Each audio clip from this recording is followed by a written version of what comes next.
Well, the Nuggets look like the Nuggets again. They've won 3 in a row after Minnesota was up 2-0, winning both in Denver. The conversation following those games was pretty extreme. Yeah. Right? Minnesota looks spectacular. Denver didn't look deep. They looked like they were out of whack. They looked banged up. Well, what do you know? They have stepped up and have won 3 straight, now headed back to Minnesota for a Game 6 where they can win and advance. They win Game 5, 112-97 in Denver. We have to start with a masterpiece. Jokic. That was one of the best playoff performances you'll see. I mean, it's when you look back at Jokic's career, there's going to be a whole bunch of amazing feats listed. But like, I feel like this is one of those games you'll remember because it's the 3-time MVP going up against the Defensive Player of the Year, and Jokic just showing where he is at as a player in this league. Yeah. The best player in this league. How was he able to do what he did against one of the best defenders, a guy who's won the Defensive Player of the Year multiple times? And against a team that had shown in those early games that they were capable of slowing Jokic down. Slowing down, not stopping him, but slowing him down. And then in this one, there was no stopping this man. He was just on the loose. And it's not because he scored 40 points. It's how he scored the 40 points. The footwork, the patience, the end of shot clock situations where you go, did he even look up? I mean, there's 1, 3, 2, 1, 0.8 on the clock, and he's just like, da-da-da, little hook No shot, panic. da-da-da, running back, whatever. And then on top of all that, he's scoring. He's making everyone else score. It didn't matter if it was that beautiful backdoor cut on, from Michael Porter Jr., where he's barely open, but Jokic has a perfect finesse pass to him, or he's taking the ball out of bounds from the baseline and just sees Christian Brown running up the floor and just chucks it up and, gets an easy 2. Like, he makes the how game about so the simple. pass he had, like a quarterback, like he was dropping back and just threw it down the floor to Murray across the court for the easy score. Effortless. He had 40 points. He had 13 assists, 7 rebounds, no turnovers. 15 of 22 shooting, 8 of 9 at the line. He knocked down 2 of 3 from downtown, including that one over Gobert. That was absurd. I'm blown away by this guy. And it's not like we haven't seen this before, but it really does seem like after they went down 2-0, Jokic's aggressiveness looking for his went to like level 20 billion. Yep. Like he was like, I have to turn this up. Murray, he's been banged up at times. Their defense has been good on him. I have to take it upon myself to get my game going. And Minnesota had zero answer. And, I don't even know what to say what Minnesota can do because it's like, I don't think they were doing bad. What did Ant say after the game? Ant was just like, you just have to give this guy love. I just laugh at this. Yes. What do you do? It's like, okay, single coverage. We have Rudy Gobert on him. Gobert's a strong guy. He's got length. He's a big guy. But what, Morgan, you were just saying, Jokic's footwork. It was stunning. He's dancing out there. It was, if you had just had a one tight camera shot on his footwork the entire game, I'm telling you, put it in the Louvre. Yeah. It is art. It is absolutely gorgeous. And it's wild what it actually is capable of doing, like what it produces. And there was no stopping it, because if you threw a double even at him when Rudy Gobert was there, he was going to, it's not even finding the open man. It's like he just he doesn't even look, and he just knows where the open man is. Like, just can throw the ball anywhere and will find the open man. This is why he's special. All right. And, it's hard to explain. It's also just thinking about, like, they're down 2-0. He gets the MVP, and Shaq was like, I think SGA should have won it. And now, since then, it's like Jokic is like, yeah, okay. And, it's funny. Shaq will probably take credit for, like, inspiring Jokic. Of course. Yeah, I challenged him. But Jokic has been a man possessed since then.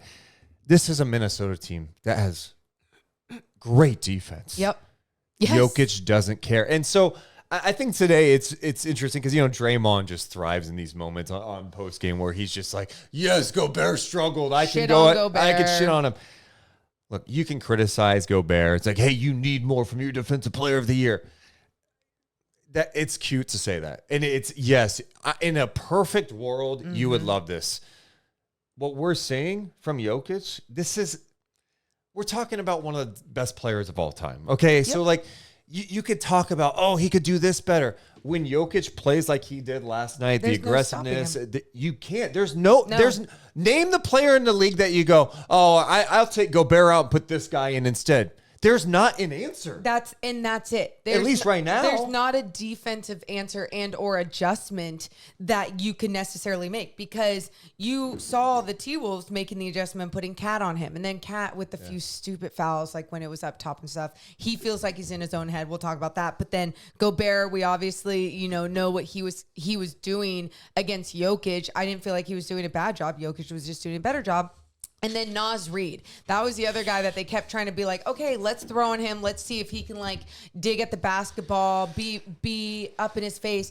And Jokic loves that matchup. He laughs in his face and just shoots over him and does whatever he needs to do. And Naz Reid had some good moments early in the series against him. We're like, oh, okay, they're competing. But Jokic is also a guy who can make adjustments. Yep. He understands the game at a level that I don't think anybody who watches basketball, plays basketball, knows. Like it's absurd. It is. So now Minnesota's against the ropes. Like, how are they going to respond from this? We do have more Nugget stuff to get to too. Thank you, because I have the next person I want to talk about with the Denver Nuggets, and I'm going to guess. Okay. Aaron Gordon. Yeah. Yes, that's exactly who it is, because my goodness, throughout this entire series, I'm pretty sure he's been pretty damn consistent. I'm saying that right now, but I'm like trying to think about the first two games. But he's been pretty consistent with just even the way that he carries himself, the way that he plays this game, the way that he plays for his team, whether it's he's rebounding, being tough, being aggressive, going to the basket. I love the way that Aaron Gordon has been playing. Aaron Gordon is playing with force, and when Aaron Gordon plays with force, it's good night. And when I say force, it's not just, hey, look to be aggressive offensively. It's no, you're a big dude who is strong. Go at these guys. Go dunk on people. Don't be afraid what's in front of you. Go try to catch a body at the rim. 18 points for him. He had 10 rebounds. The rebounding's been up the last couple of games. They need that from him. I thought rebounding was a huge deal in this game. It was 38-33 in favor of Denver. When Porter gives you 7, Jokic gives you 7, you get 10 from Gordon, 5 from KCP, 5 from Brown. That's a good thing. But back to Gordon, I think the other thing too is like them playing small against this team has worked too, because Gordon, I said this after game 4. It's like a little mini Jokic out there with the playmaking. Yeah.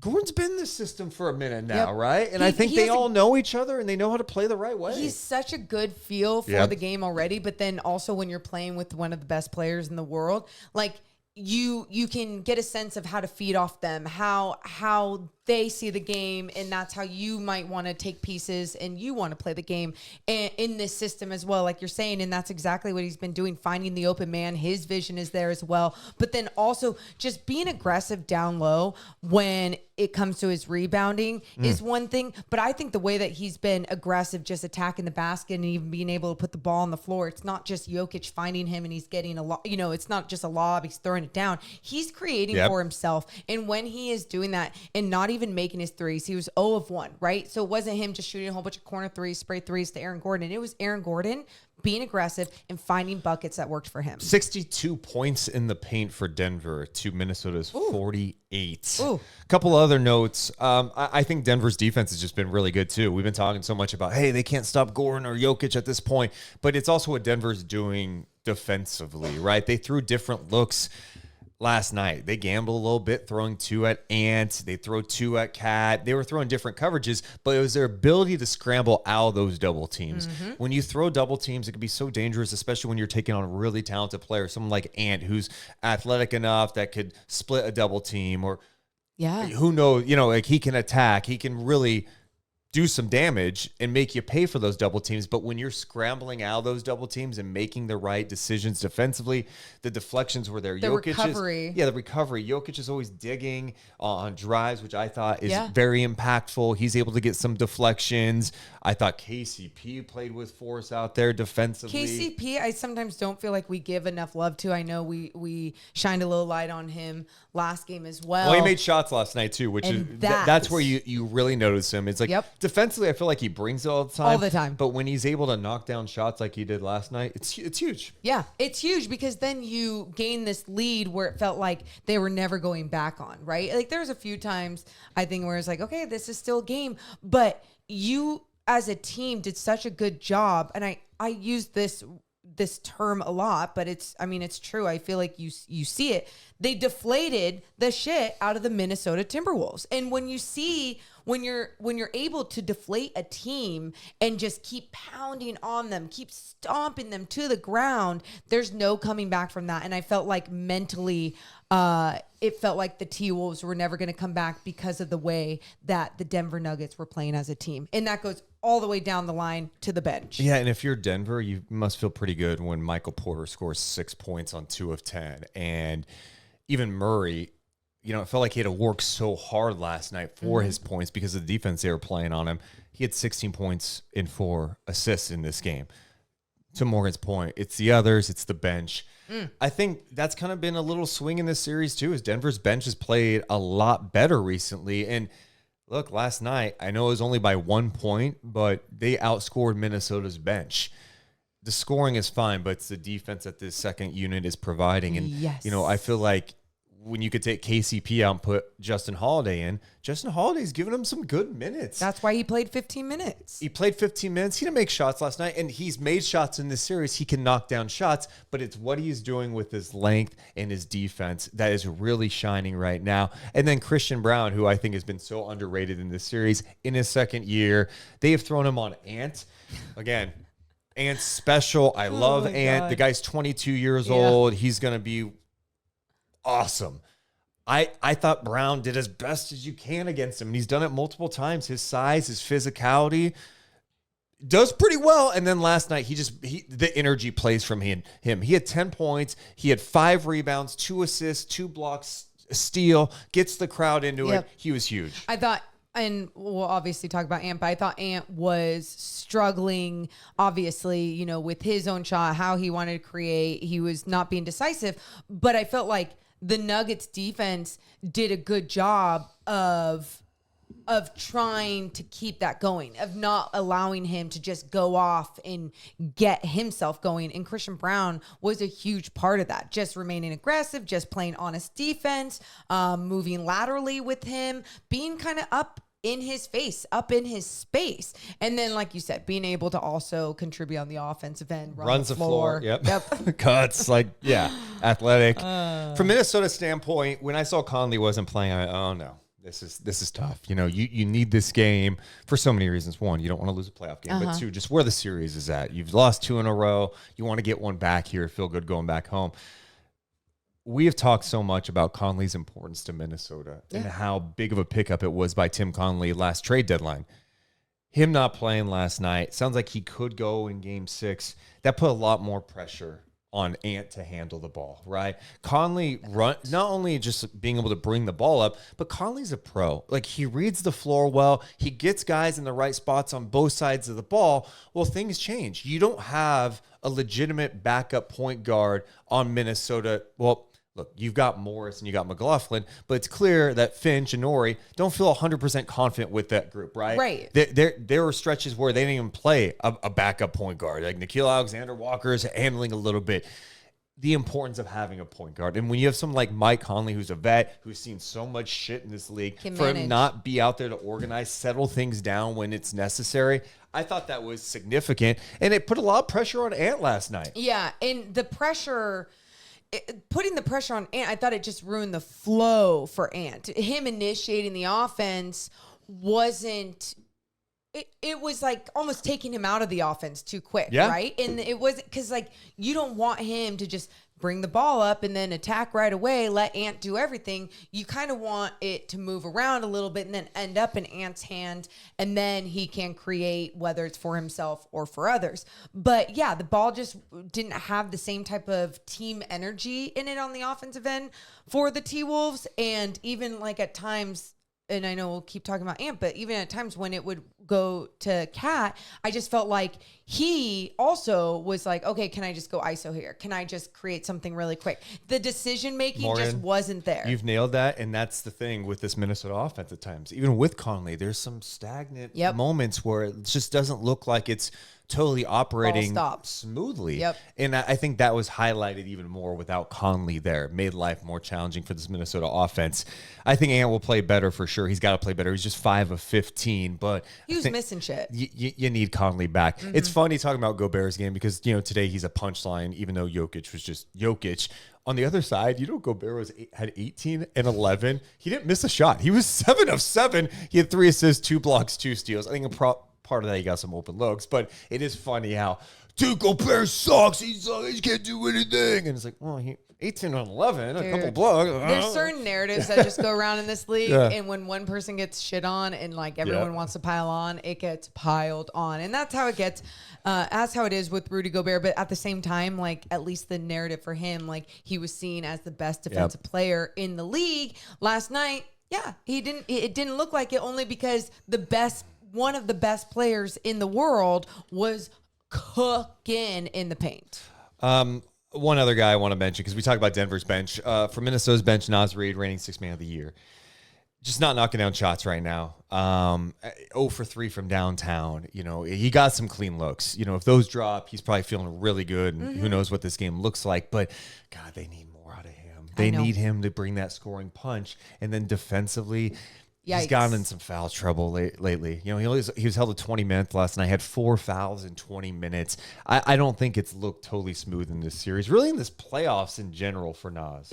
No, it hasn't. And he has those moments where, like the broadcasters want to be like, and there's a 6th man of the year right there. Like those moments happen. But truly, I think about his contributions to this team consistently throughout the entire regular season, not just the end of when that push in the narrative really happened for Naz Reid, but now in the postseason as well. It's not just about moments. Like you're 6th man to be a part of this system where they can win and go to the next level, right? So he needs to play maybe a little bit more under control on the defensive end.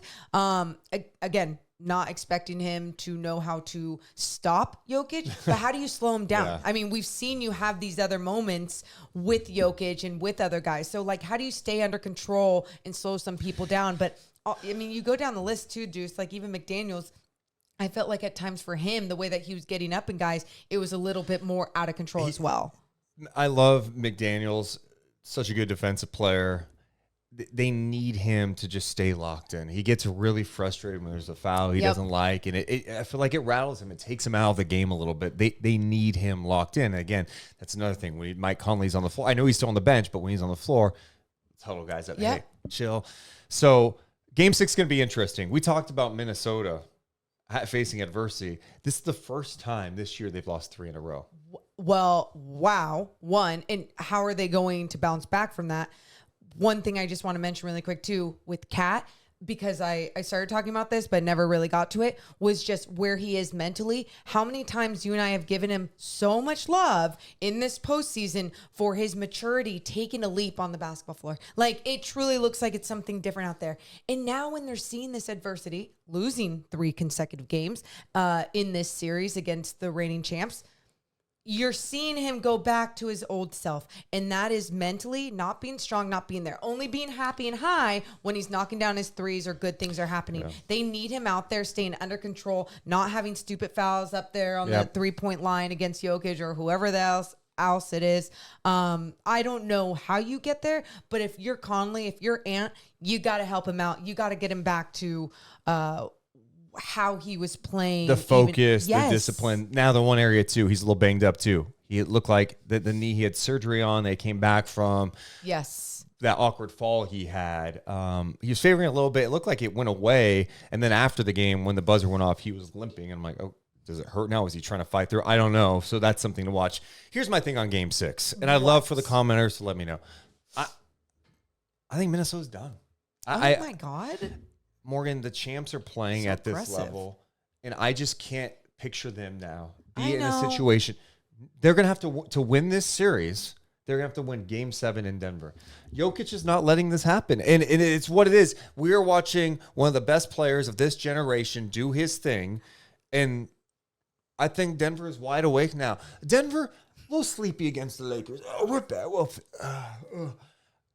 maybe a little sleepy in Game 1, a little banged up in Game 2. They were just a mess. In Game 2, Minnesota was relentless. They were letting them play.